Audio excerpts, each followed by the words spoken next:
911, what are you reporting? With someone or something crawling around out here.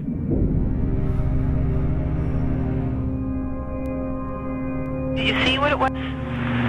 A person or an animal or? I can't tell. All I know is my central light came on and I just happened to glimpse and see this thing running across the yard. A good-sized man or something looks like a man. I don't know what it was, just that it ran across the yard.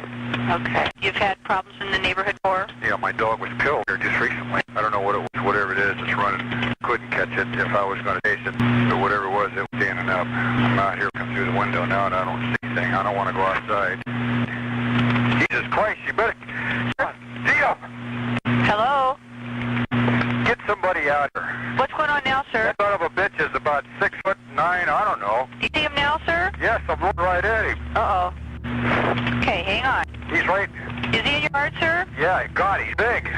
Okay, what's he in your yard? He's looking at me. Oh, the guy is on foot. I don't know what... It's big, real big person. That's all I can say. Okay, it is a person. Yeah, it was a person or somebody really big. Something just killed my dog. Something killed your dog? My dog went flying through the air over the tree. I don't know how it did it. Okay.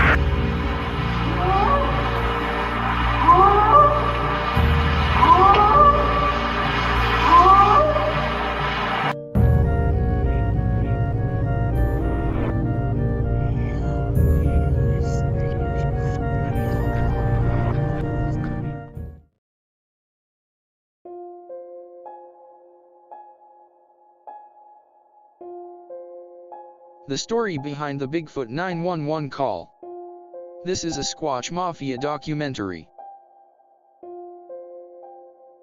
In this video we are going to do some research into the famous Bigfoot 911 call from the Kitsap Peninsula, that is also sampled in the Sasquatch Mafia intro.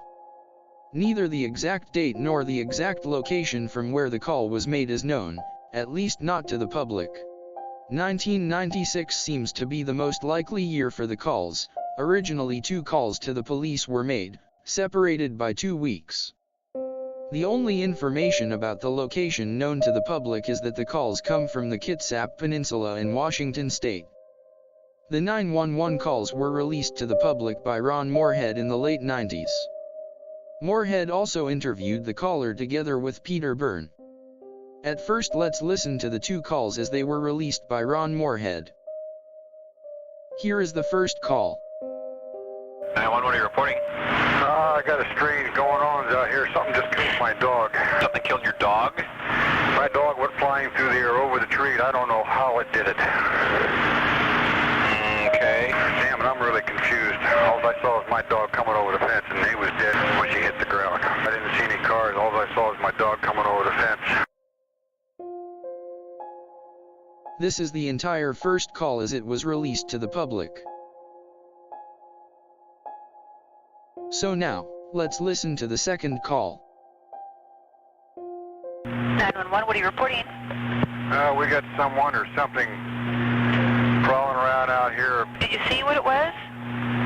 Was it a person or an animal or? I can't tell. All I know is that my central light came on and I just happened to glimpse and see this thing running across the yard. A good-sized man or something looks like a man. I don't know what it was, just that it ran across the yard.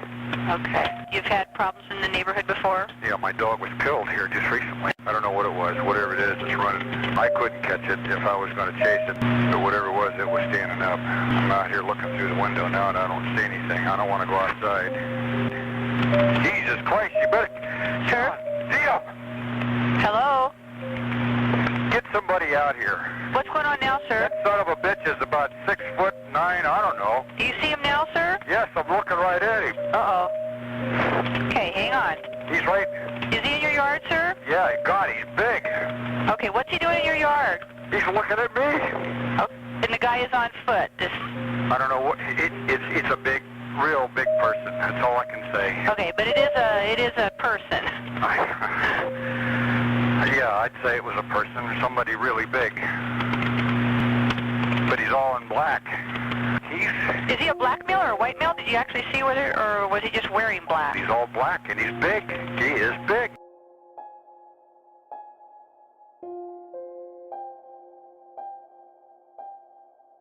So, that are both 911 calls.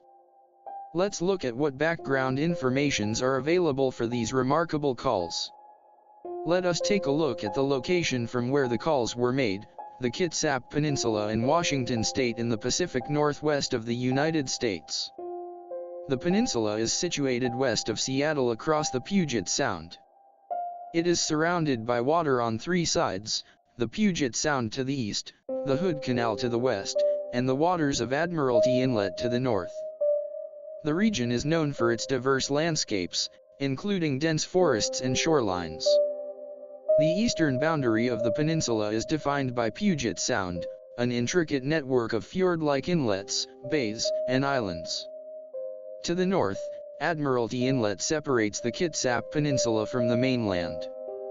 The western boundary is formed by Hood Canal, an arm of Puget Sound stretching down the western side of the peninsula.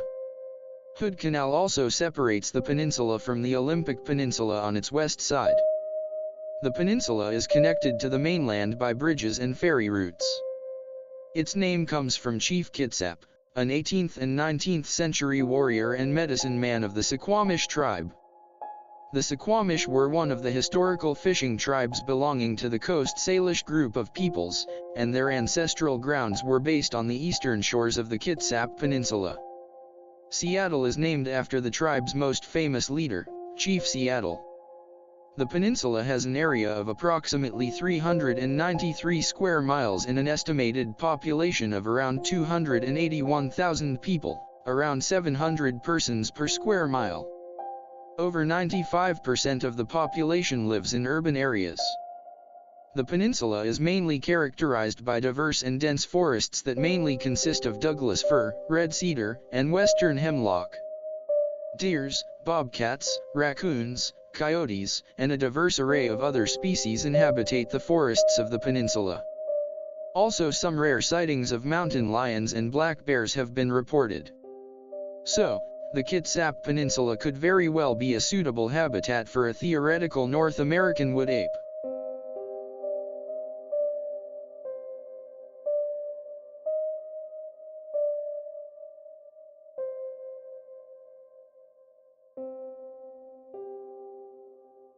At next, what's about the caller and the two police officers receiving the calls? The two police officers sound seriously irritated. The caller seems to be in panic and fear.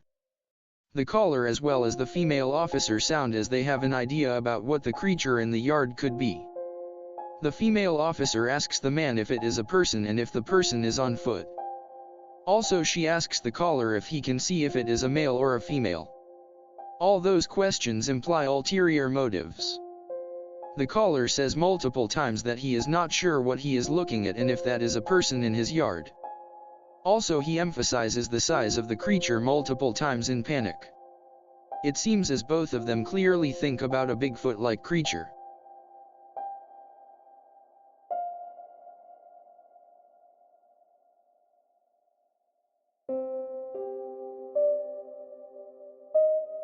Ron Morehead and Peter Byrne, who did an interview with the anonymous caller in the late 1990s, also attest the man to be very serious and authentic about his story. Let's listen to a short excerpt from an interview with Ron Morehead on the 911 calls. Peter Byrne and I interviewed the man, and we got the calls from the sheriff's department, and they were about 2 weeks apart. The two different calls. The one call, the first one he made was when his dog got killed.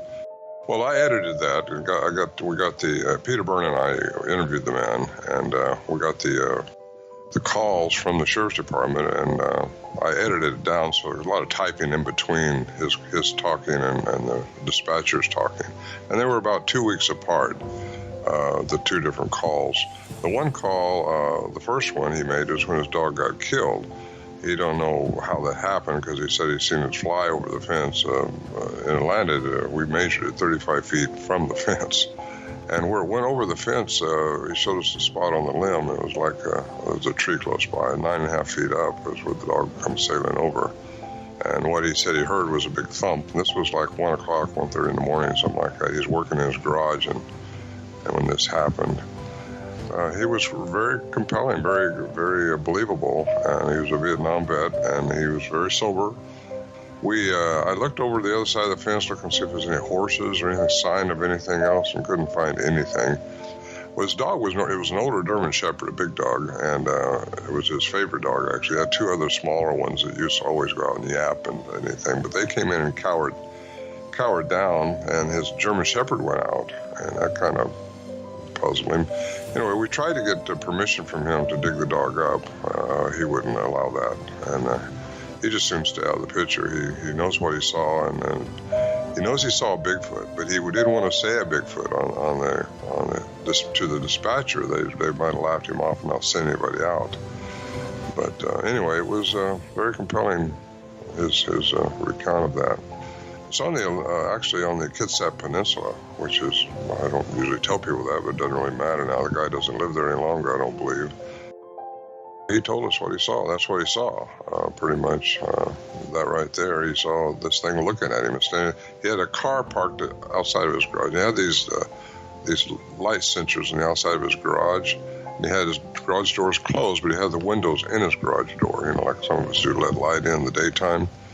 And this thing that triggered the sensor light at the end of his car, which is right in front of his garage door. And he looked out there and seen the thing looking at him, and it really freaked him out. It was huge, and he didn't want to say 7 foot something because, again, it would have maybe not got the police out there or the sheriff's department out there when they needed to get out there right away. Oh, he also said a car went by and almost went into the ditch and almost hit it when it ran away. It went across this old dirt road out there where he lived. Pretty wooded area. So we thought I think we ran an ad in the paper to see if anybody would respond to it, if anybody see anything strange on that road, and didn't get any replies to it. I don't think she didn't want to say it, and he didn't want to say it, but I think they may have been thinking the same thing, that it was what it was.